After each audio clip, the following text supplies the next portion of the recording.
Rainn Wilson calls out anti-Christian bias in Hollywood after Last of Us episode. I knew he was a villain. The HBO series featured a cannibalistic Christian preacher using Bible verses.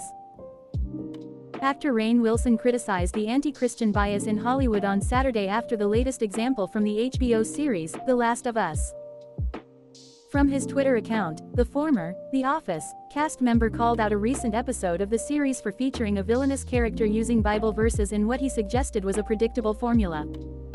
I do think there is an anti-Christian bias in Hollywood. As soon as the David character in The Last of Us started reading from the Bible, I knew that he was going to be a horrific villain. Could there be a Bible-reading preacher on a show who is actually loving and kind? Wilson tweeted. The Last of Us, a post-apocalyptic show based on the video game of the same name, featured a group of cannibals led by what appeared to be a Christian preacher.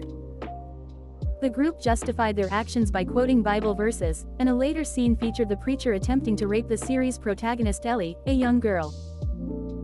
Others agreed with Wilson's criticism and pointed out how The Last of Us was hardly the first example of Hollywood's anti-Christian bias. Defamation of Christianity has become the most unoriginal and tired cliches in movie/TV series storylines.